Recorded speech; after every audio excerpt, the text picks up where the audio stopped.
This is part 2 now, okay? Part 1 was an evaluation of the piano.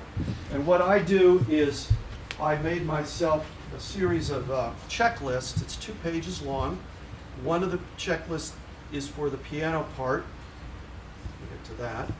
And it essentially makes sure that I check all the components of the piano, look at them, comment on them, and then determine what my recommendation is going to be to the owner. Is it something that's required to be done? You probably should do it, or it's good and you don't need to do it. And then if they want a proposal for the work, I can just go down the list and say, okay, we're going to do this, this, this, this, this. So we quantify my work. It's pretty clear what is in the project and what is not. We went through all of these components with the piano through the first hour. If you're interested, I don't have multiple copies of this, but you can email me. My name is all over the convention information, and I'd be glad to send you a PDF copy of it if you'd like. And a comment that came up at the break, which I didn't mention last time, but I think is something I wanted to speak to. When you approach a piano and look at it, one of the first things I want to know is, has someone else had their hands in it? Yeah. Okay? And if it's what I call a virgin piano, and it looks like what you see is what came out of the factory, even though it's 100 years old, and it's covered with dust and dirt, and it doesn't work, that's a winner, okay? But if you know someone's been at it that just didn't have the experience, they should have, to put it kindly, and tried to do things, use the wrong types of glue and so forth, you know your job's going to be harder for anything you have to do. For example, hide glue, the traditional hot glue that most of these pianos were put together with, is something that you should always use when you're doing things that need to be reversible. Reversible meaning undo it and then do it back together. So I use hide glue on everything. There's certain exceptions because of limitations on the cloth that comes with pneumatics and stuff. I do use Dave Ramey's nylon cloth for striker pneumatics and so forth. But the larger pneumatics, I stick with the traditional stuff. Anyway, that's a side note. So, go through the piano. Now we're going to go through the player, which is page 2. Okay, and I look at the head of the piano, which is the top section in this design. This is a Cunningham piano that has a player system that was manufactured by the Standard Company.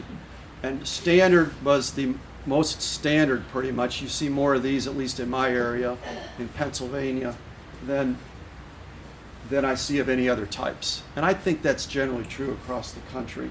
I mean, both Standard and Auto Deluxe were part of the Kohler Industries, I believe. Yeah, and one was, yeah, they're real better, similar. Slightly better product, fancier. Right, but they're so, the design of most of the components is so similar to me. So we're going to jump right in.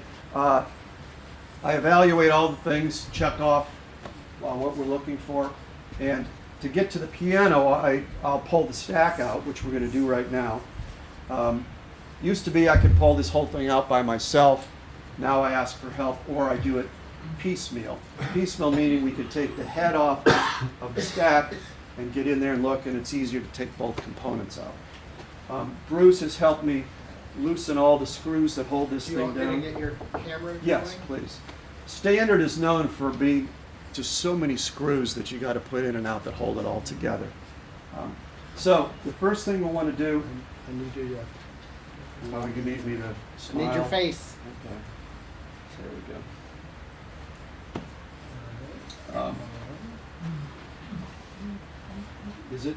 It's plugged in, right? It is plugged in. Oh, well, no, hold it. Oh, you didn't. There we go. I just needed to wake it up. There. Oh, and here, you want this. It really does help. Lighting really makes a difference. So we start on the stack by taking the wind motor out. The wind motor is what drives the spools and so forth that make the roll. And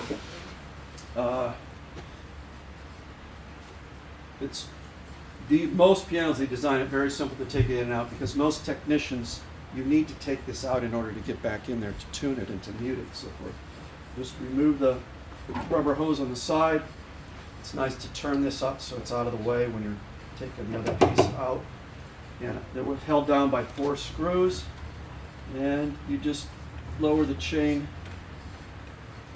off of the transmission, that's called. A quick check on the wind motor. These are timed, almost like a motor engine, for how much the valves need to open and close, the slide valves. So the way you test this is run it backwards and plug up the hole, the air supply hole, and if it gives you resistance, then you know that it's airtight. And this is nice and airtight. You know, you can't really turn it anymore. And I'm going to just throw a bunch of stuff at you that you can look at later, but if you want to know if it's timed properly, you actually turn it and you watch the pneumatic. You're going to watch the pneumatic release. Oh, come over here. The cord's not long enough. All right. Oh, great. I will do that. What's that? He said it will full screen it if I go horizontal. It did before. And I'm Well, standing you're right right. in front of everybody here. Anyway, here.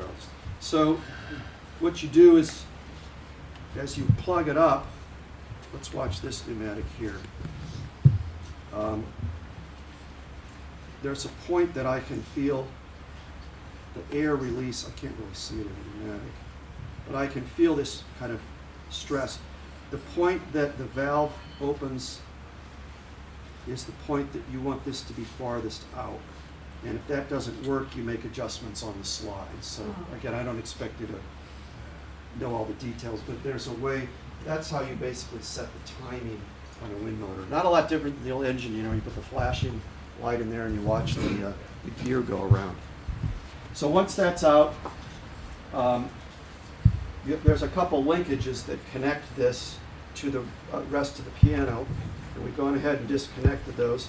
Those are typically just a leather nut that holds it onto a connector. We've disconnected that, and that's literally what they are. It's a piece of leather that has a hole punched in it so you can thread it on.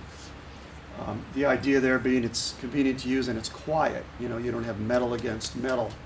And one of the things they're always trying to accomplish in designs is to make the player mechanic silent, because you want to hear piano play, obviously. So we've got that. We've taken all the screws out. There are a couple more screws back in here. There's also a usually an air connection here that goes to the sustain pneumatic. We'll get to that in a minute, but because it has an automatically placed sustain pedal, right? So that signal goes down through a separate tube there. And the beauty of the standard design, because they're really all different designs, is that one of the neat features is you don't have to disconnect the hoses underneath. But we haven't pulled that out yet, have we? Oh, and then the connecting bar. There's usually a little structural bar here that just keeps the player from moving. It keeps it stable. And I used to not take the trouble of totally taking this out, just taking the the one screw out in the back. But I found that take the other 2 screws out and it's a lot less trouble. You see here there's one screw here and one screw here. That's way when you take the stack out, it doesn't get knocked against something or make some. And you can see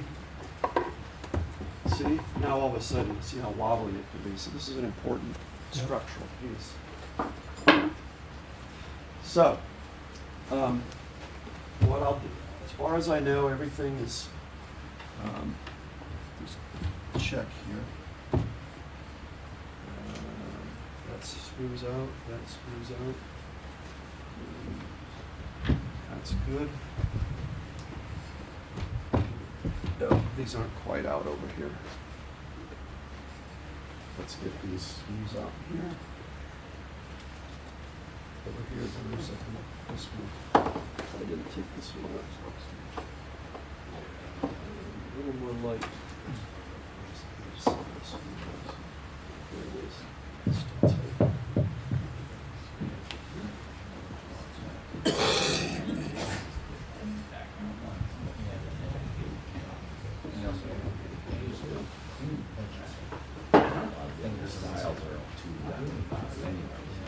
So with this row of screws, and there's two in there, and there's two in the middle, it just comes right off.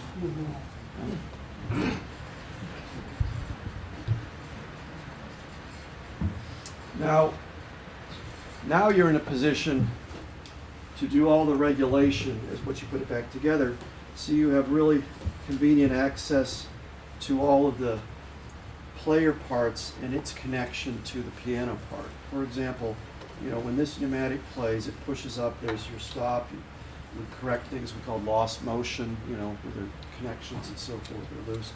But what I want to do is pull the rest of this stack out. Let's say I need to get to the piano itself. So to get the stack out, it's only 5 more screws. On the standards, you take these out.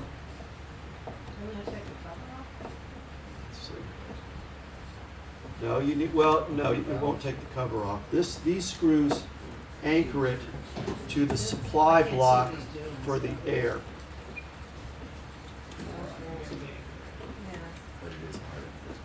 Right, but I can't see it from the screen.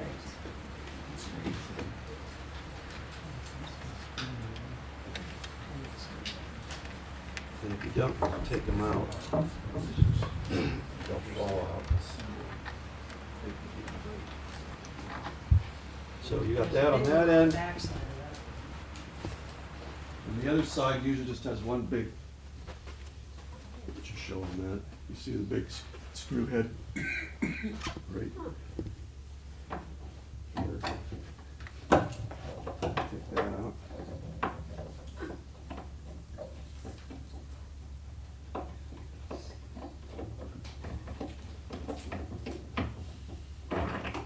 Yeah, that's a big one. You guys realize that Glenn Thomas is hoping you can put it back together?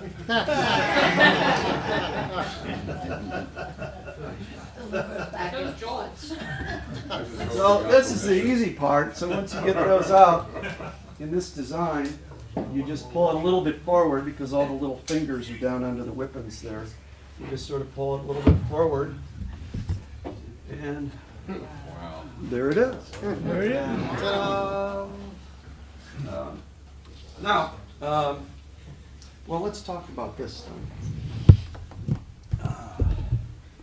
So now what you have is just an upright piano, right? The only difference is that the case is a little bit deeper. You've got maybe 3 or 4 inches in here that they needed to put this in. So if you took this thing and just shrunk it back a few inches, the keys shorter, just pushed it all back, you'd have the size of a regular piano, an upright piano. I've read that, in this era, when pianos, the 1920s, actually there were more, of all the pianos sold, more than half of them were player pianos. They were that popular, that more than 50% were player pianos. So while we got the stack out here, then what I'll look at, of course, these are all the striker pneumatics, we call them, and they push up. Would it be easier to put this? I don't think my cord's gonna reach Oh, over there. well then, we could put it on this side. Let's do this. Just move all of this back a little bit. 1, 2. Yeah, can you help me just move that? Just set it back on the floor, on the wall there or something. Thank you. And, yeah, okay.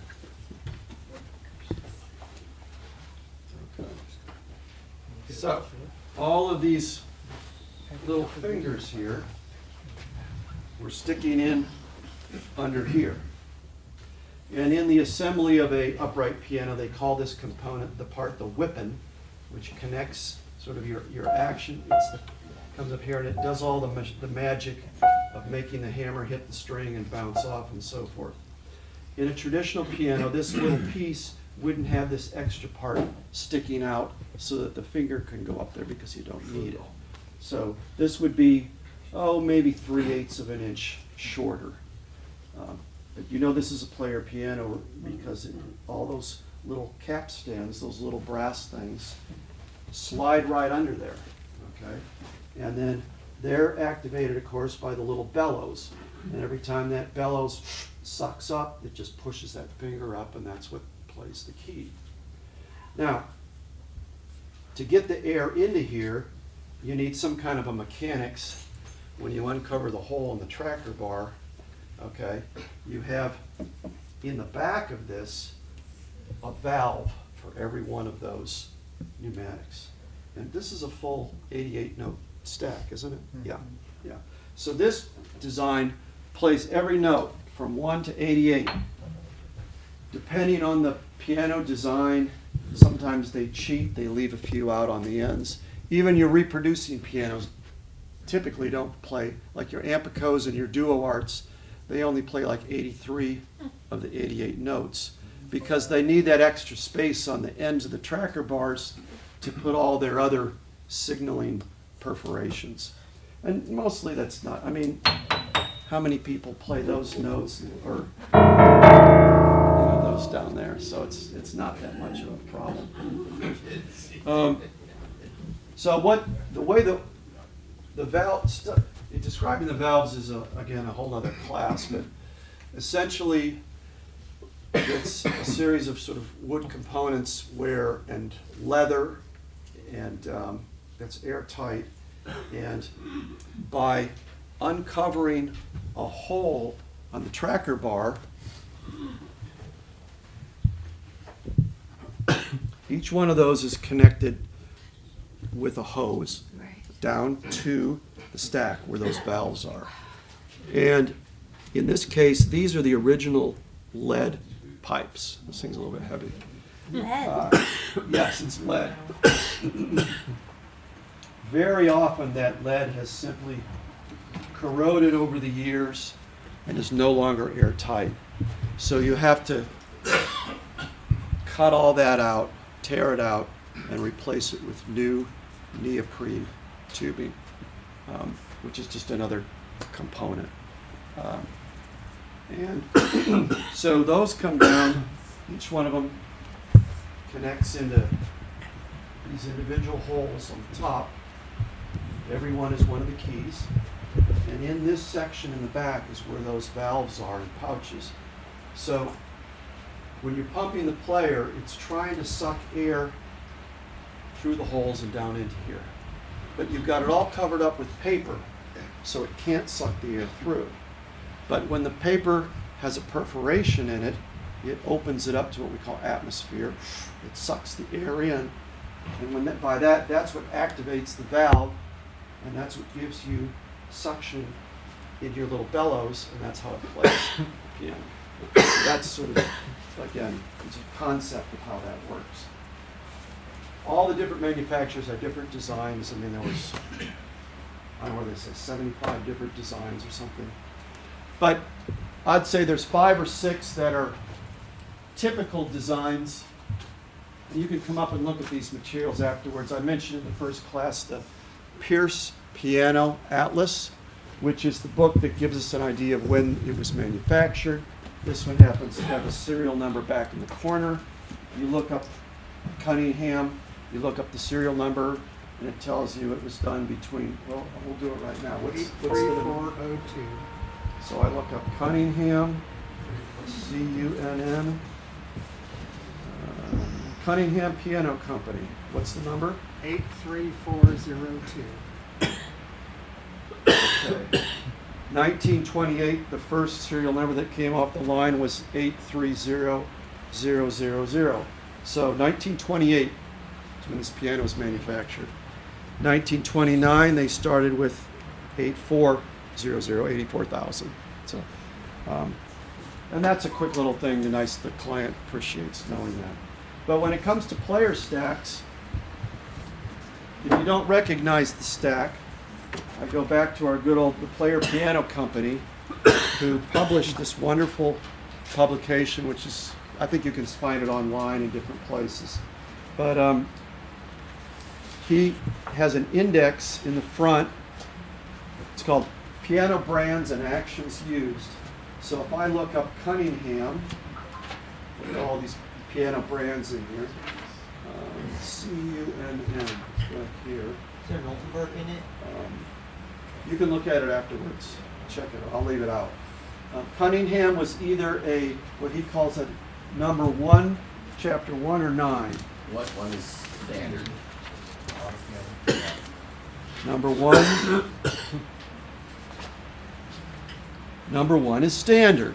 Gary has memorized this whole book. All right, what's number 9? I do not know. Oh, then he hasn't. So number 1 is standard. Number 2 is simplex. What's another common? He's calling it his auto piano, is he right? Amphion, Aeolian, Gilbranson. Again, these are all sort of the Big Ten. And number 9 is a Kimball. Oh, he missed. Or no, I'm sorry. Number 9 is auto piano. Very good. Jared called it. Jared has it memorized. So, and those two companies were related. They were, I think, they were the same factory. But this one is definitely standard. We know it from some of the details about the tracking devices and so forth. This one's auto piano. Oh, this is auto piano. Yeah. Look at the tracker's vertical. The standard, the tracking leaves are over here. horizontal. Yeah. Yeah. This, thank you. Yeah, this is sort of a giveaway as the design of this compared to the other brand uses a different one. Well, let's talk about the tracking device for a minute. This is the component that keeps the paper lined up with the holes. You know, the paper can move back and forth, and so it has a mechanical device that keeps that roll lined up. In this design, they use there's 2 holes on this side and 2 holes on this side. If they're evenly covered up, it keeps the paper then the paper, nose and paper is in the right place, and these both stay neutral. If the roll for some reason is off and the paper starts shifting one way, you open up one of the holes and it says, uh-oh, I'm getting some air in here, and then it starts shifting it and moving the whole thing to straighten it out and get it where it wants to be. This is linked over to here. Bruce, well, you can, but you can't reach it. There's a little cam here that sort of moves back and forth as I move this, and then that shifts the roll. Okay? Ideally, and there's, again, multiple different designs on that. This just happens to be theirs. This is considered kind of the most sophisticated, but it also can, you've got to be everything has to be perfectly airtight, and all the valves have to be, or it won't. If it works great, and it also doesn't damage the edges of the rolls because there's no little things sensing it and touching the edges of the paper. It's just air going through. So in that respect, it's ideal. But they're finicky. So usually, if these aren't working at all, you've got to rebuild them. Would you agree with me? You can't. Oh yeah. You've got to do the whole thing. And often they're so full of lint that they can't function. Right. How are we doing time-wise? Where are we? What time is it? 46. Sorry? 46, 10:46. And we're done at We're done. quarter after? 30 minutes. Yeah, Yes, okay. we're done. Well, let's pull the pump out. That'll be fun. So the other thing that we often want to look at is, of course, all the components in the pump. And how much connections do we have?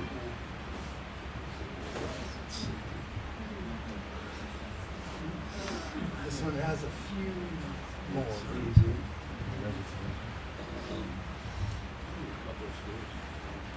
Yeah, let's just go for it. So while I do this, you can ask questions.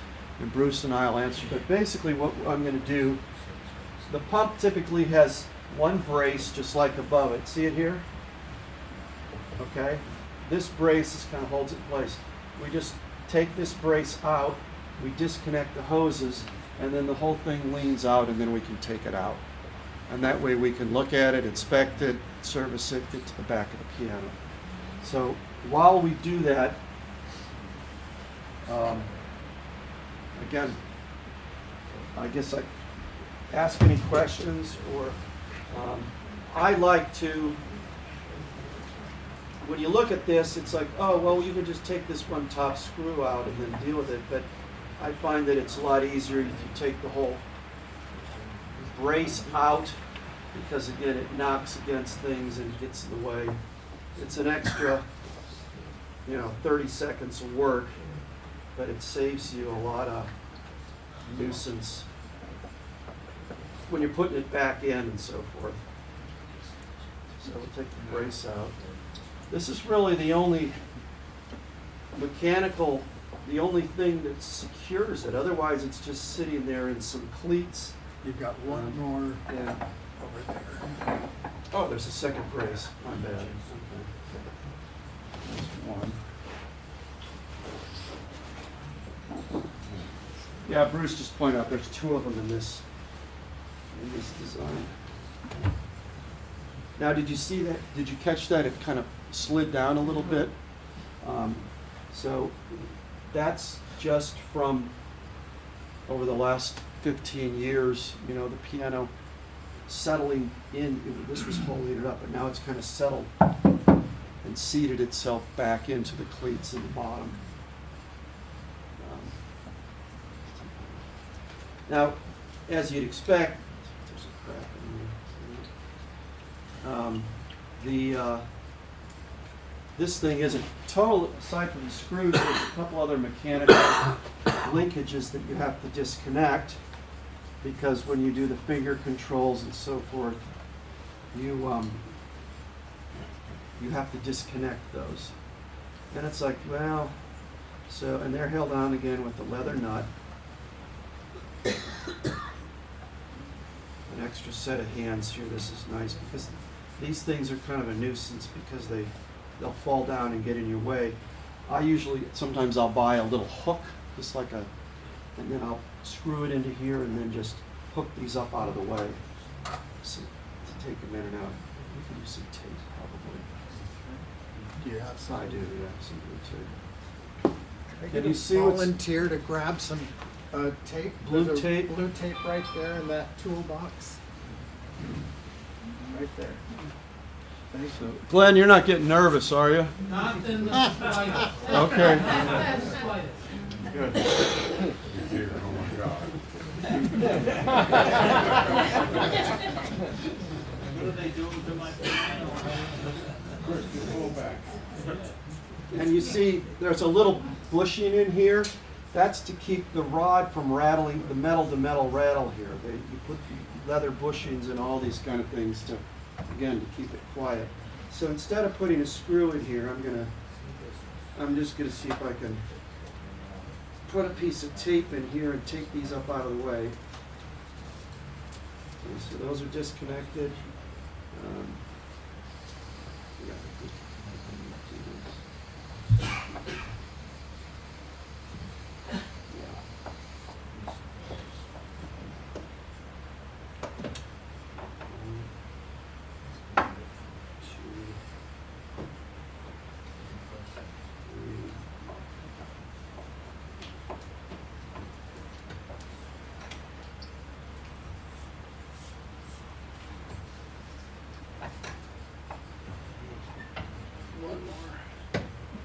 I could use another volunteer just to take the screws and put them on the table for me. How about that?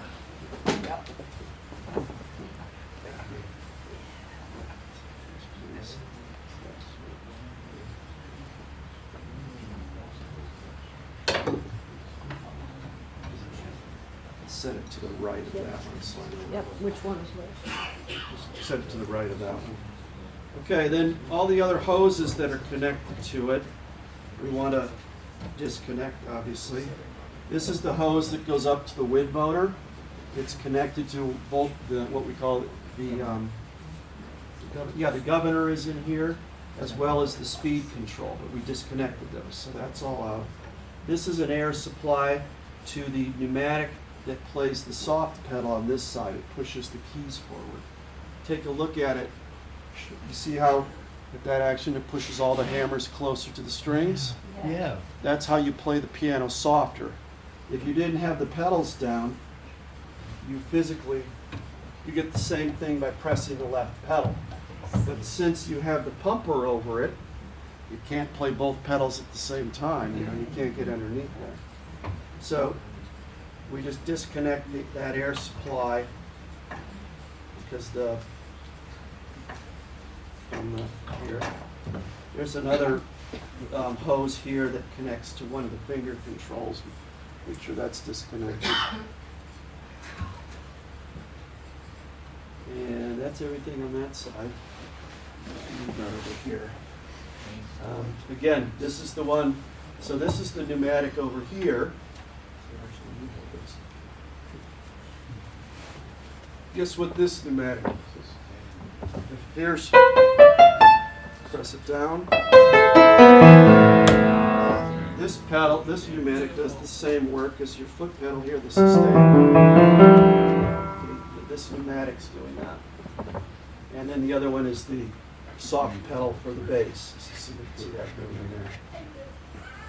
So we disconnect this. Disconnect the main channel, the main trunk hose that connects. This comes right up, and that's what supplies the suction into there. Kim, I want my piano back. it's your, Glenn, it's your wife. It's your wife calling. How about, could you field that call for me? Could you call her, please? Find out what she needs? Thank you. Okay.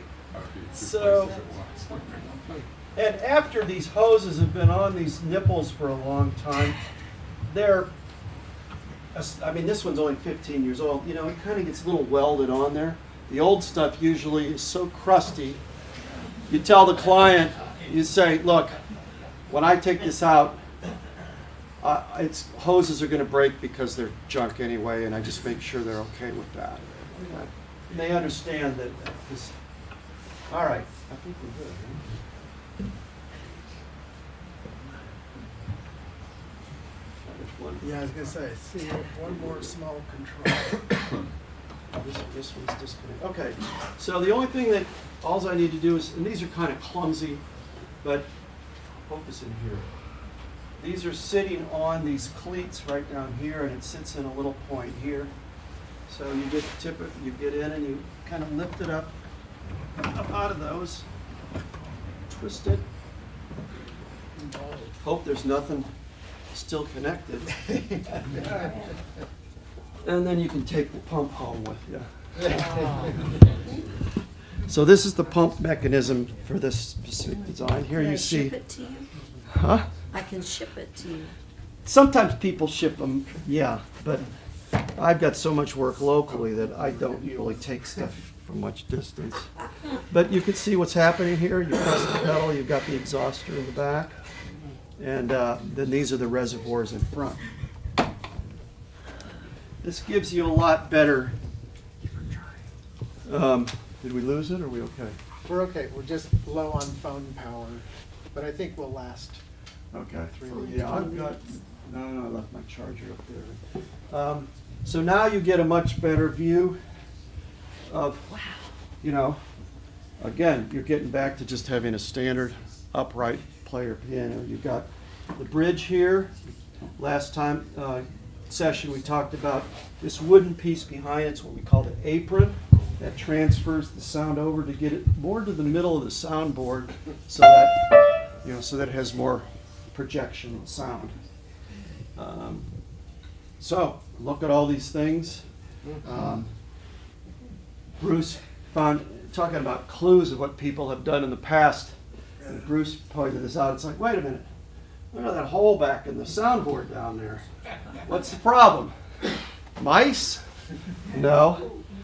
Someone at some point, before Paul probably restored it, put a vacuum box in here.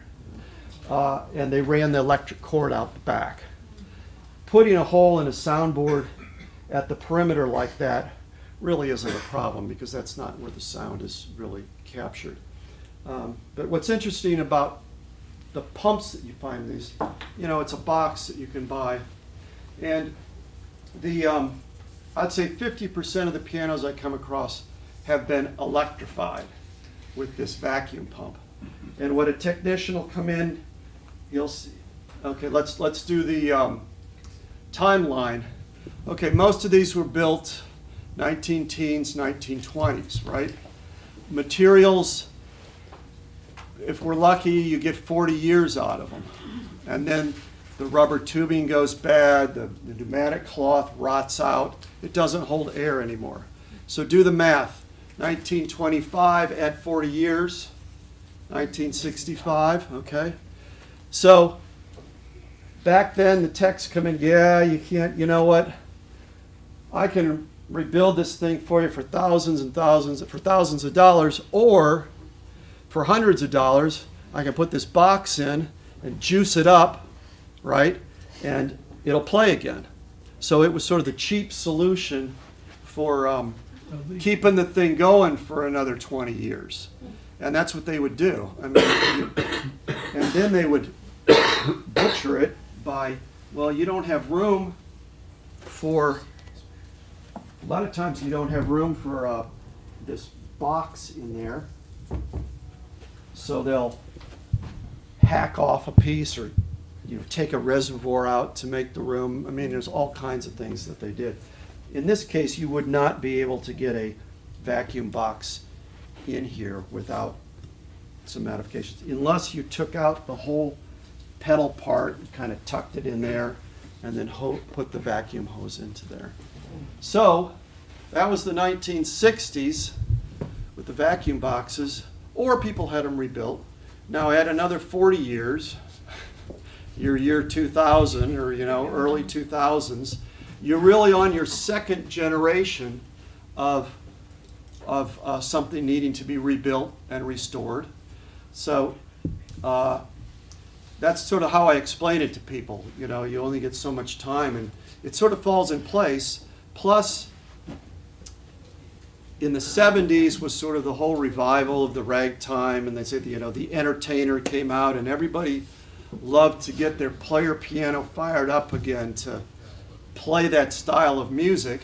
So even 60s, 70s, and 80s, they put these vacuum pumps in, and they could just get another 10 years of life out of them.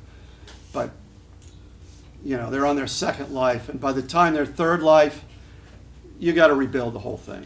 So often I'll tell clients, look, I got to do all or nothing. I can't just fix some parts because it just won't work. How are we doing on time? 11 o'clock. So I have 15 15. minutes? Yep. Okay. All right. Oh, well, we got right at that. So I talked about the pump, the stack, the piano. How about if I open it up to questions? Let's do it that. Let's take these 15 questions. If there are any I have a questions. quick suggestion. You might Please. want to talk about how to do a quick test on the pump unit itself to determine how airtight it is. It's easier to do in. Well, I mean, Yeah, so, good point. So, the pump, all of these materials, of course, can go bad, just like everything else. Again, I would expect you get 40 years out of this cloth, you hope. But to test this, it's really not very difficult at all. You just need to plug the main outlet here, and then you just pump it. we've So, got a couple little tubes Yeah. back here that would need to be plugged. right. So you kind of. We need another volunteer. So I cover that up. Here, I Cover can. that up. And plug that and that one. Okay.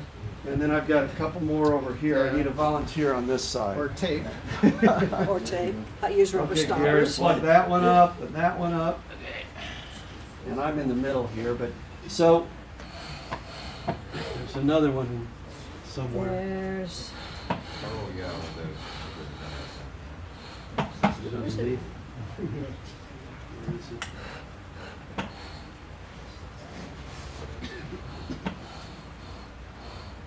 That's weird. Oh, there's one underneath here. oh, okay, well, Can you let's see do if I them both can. at the same time? Well, if I get my shoulder in the right place, might be able to do. So, we've got all of the things plugged up. As I pump the exhauster, you're going to see the reservoir close up and holding the air. See, it's the I might be leaking a little bit. It's okay, we're all that age. Speak for yourself.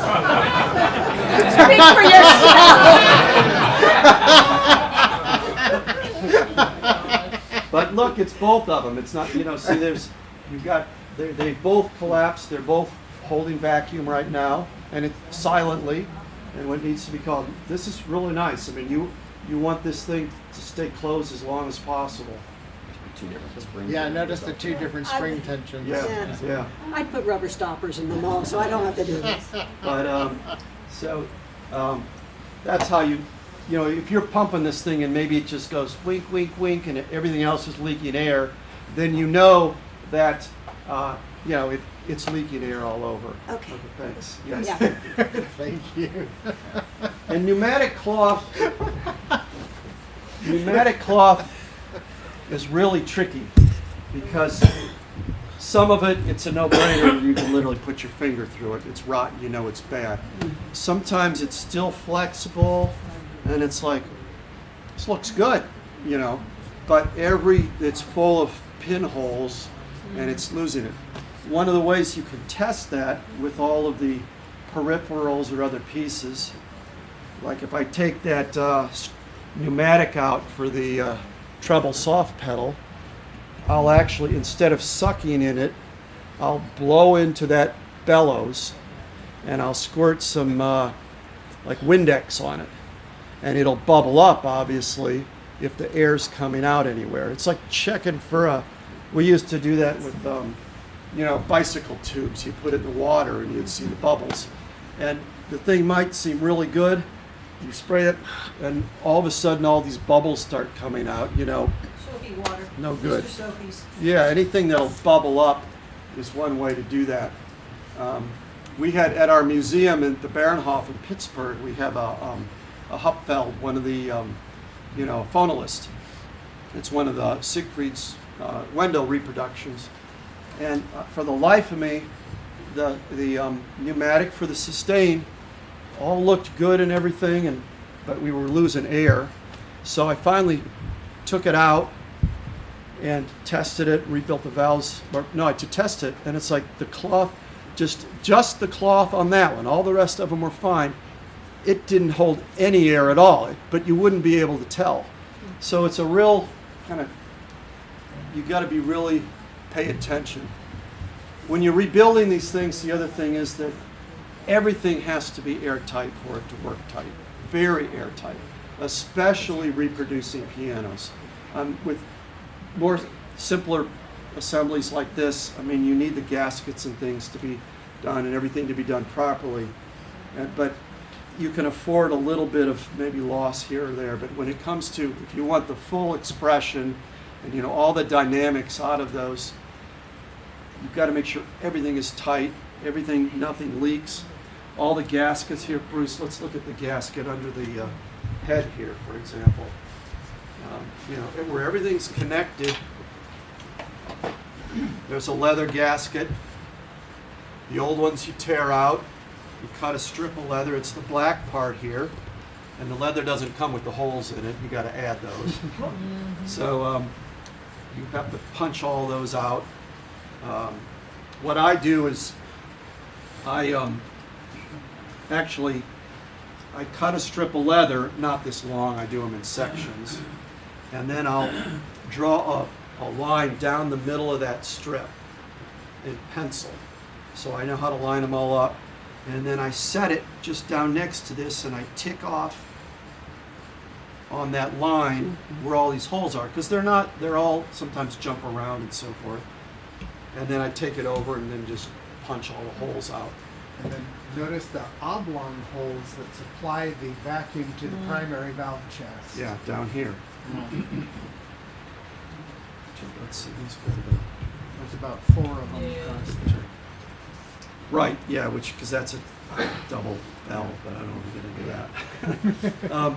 But the other thing, when you're putting gaskets on, usually I'll leave a little extra leather on the one side so it overhangs.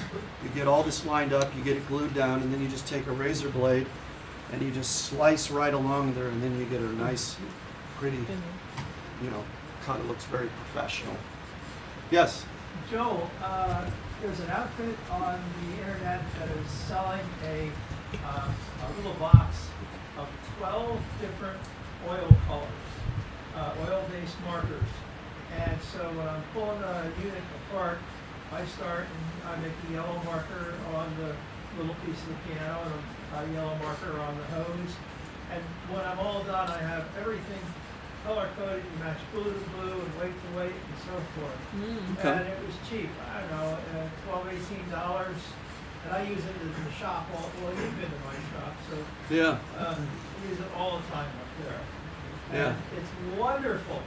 You're not standing there and, where the heck did this come from? Yeah, okay, thank you. Well, let's open to questions now. Yeah. Not careless chalk, strip of butcher's wrapping paper, Right. and I do a rubbing. Yeah, that's another way to do it. Yeah. Right, right. I find this, since I draw, leather is sort of, flexible, and if I draw the line straight, I know that when I put it back in there, I can get it straight, and then I trim the edges. I've kind of tried all that. That's just the technique I ended up with, is what I just explained. Any other questions? Yes? Let's start with the premise that I don't know anything. You just don't know the details of a player piano, is what you mean, right? Well, maybe. I have a player piano that the hammers, in some instances, some of the hammers will not relax all the way. They relax about halfway, so they'll still strike, but they just don't relax back to the Right. position. Right. Is that something that a rank amateur might be able to fix, or do I need Sounds to like a find pushing a piano drum. technician, or do I need to find somebody like you? Well, that's going to be a piano tech's. What's happening is the spring that pushes this hammer back, it doesn't just fall back on its own. There's a spring down in there that helps push it back and land on the hammer rail. Okay. The other thing that could be is the flange, the hinge that thing moves on, could be corroded. There's a little pin in there. So we have special lubrication that you can put in, and that might loosen it up as well. Available to somebody like me? No. Could be the player mechanisms if you. Doesn't rotted straps come in play in that too a little? No. Probably, well, what we use, it's called ProTech, and it's a magic formula that, a little bottle of it's about $25. It's a very expensive. You can probably find it in one of the suppliers that sells retail, but most of this stuff, Shaft Piano Supply is sort of like the master. They're in Chicago, and they have just about everything, but they only sell to technicians. Would you suggest that's a good starting point with the lubricant maybe to see if that works? Yes. Thank you. Yeah. What was I just going to say? Oh, hammers. Just another tacky thing when you're looking at a piano for the first time. Very often the old hammers are all beat up and have grooves in them, especially on player pianos, because player pianos are hard on pianos, right? They're always beating it up. And so replacing the hammers is often a recommendation because they're all just grooves cut into them because they hit the strings so often. But another part is you look at that flange that we just talked about that's lubricated. If it gets loose, then these hammers move side to side. They get really wobbly in this direction, okay? And what they do is they're all wobbly, so they're hitting that string here, here, here, here, back and forth, and it basically wears the whole face of the piano hammer down. it doesn't just see 3 real nice, clean, deep cuts. It's just all torn apart across the top. So when that happens, well, you've got problems with flanges, and you probably need to reflange or get new, new components. So there's all those kind of things that you look for and make observations. Any other questions? Yes? So, do you use the same pneumatic cloth for the bellows that you use for the valves, or do you use a different weight? One of the nightmares of player piano rebuilding is knowing how good quality a material is and that it's going to last 40 years, especially when you're paying $100 a yard for it, right? And I've had some bad experience with the traditional rubber cloth for striker pneumatics. A couple years later, they're leaking. Then you got to rebuild the whole thing over again. It's so. I guess I mentioned this in the last one. The larger cloths tend to be more dependable than the real thin cloth, like over here, your striker pneumatic cloths. So I have transitioned over here. I actually use a synthetic cloth that Dave Ramey sells. You have to glue that on with, although you can't use hide glue for that. And that's a compromise. But you can take all those off, and all these are is 2 little boards that make up that pneumatic. So half the time you can just trash them and make new ones, if you wanted to reverse it. Not to use leather? Sorry? Is there any reason not to use leather? Leather is not, it's not as airtight as the rubber cloth for the striker pneumatics. When you talk about the bigger units, leather I think is a good solution, but leather, it's just not as airtight as a completely rubber coated, in my experience. So I've transitioned over just for the striker pneumatics. And if I have something where I want to use the synthetic cloth, let's say on the wind motor. I don't know where'd our wind motor go? Yeah, this guy. Right now I'm kind of between things. I used to always use, this is what we traditionally call the wind motor cloth. It's cotton cloth both sides with rubber in the middle. It's the traditional, it's been used all the time. I've had problems with this material in 5 years. It starts getting stiff. And then the wind motor goes plump, plump, plump, and then the roll's kind of going, it's not going straight. So I've started using the synthetic wind motor cloth that Dave Ramey sells. But on these, if there's anything special about these, what I'll do is I'll clean all this off, and I'll put a coating of hide glue on it, thin hide glue. We call it, let's see, Just a sizing. sizing. I would size that first, and then I'll go ahead and use the PVC or the plastic glue, but the plastic glue is sticking to the sizing, to the other glue, which is water soluble. So if it ever needs to be reversed in the future, somebody wants to put the traditional cloth back on, then they can take it apart and clean off all that crappy plastic stuff. So that's how I do it on some things that don't deserve. This one, again, these boards would be really easy to make. It's just 2 boards with a couple holes in it. So this one, actually, I wouldn't worry too much. But if it's something more sophisticated, it's just a design decision you make as you restore things. Who's watching the time? 11:14. Oh, I got one more question. Yeah, well, What glue would you recommend using for the synthetic cloth? who to purchase it from? No, what type of glue? Oh, glue. It's called PVCE. It looks like White Elmer's glue. You can buy it mainly from the piano supply stores, Shaft being the main one. Dave Ramey sells a type along with his cloth, and Bruce knows a lot more about the chemistry of all of those glues. Polyvinyl chloride, PVCE, emulsion? I think so. I don't know what exactly it all stands for. I know Dave Ramey sells a product called Rue Glue. Yeah, Right. new glue. They stopped New making glue. PVCE about 3 or 4 years ago, so. Yeah. They're still selling it, Yeah. Jeff. It is all PVA glue. Then there was the A. This polyvinyl acetate, because PVC was made illegal Yeah. So that's an evolving thing, but I still have a gallon of PVCE and use that. But again, that stuff is not water soluble. Some of them are, most of them aren't, but you can put chemicals, but they're just not nearly as easy to deconstruct as hide glue, which dissolves in water. That's the beauty of it. So, okay, one more maybe. Yeah. Just add to the conversation. In my experience, we're talking about layering the PVC glue on top of a thin layer of hide glue, sort of reversible.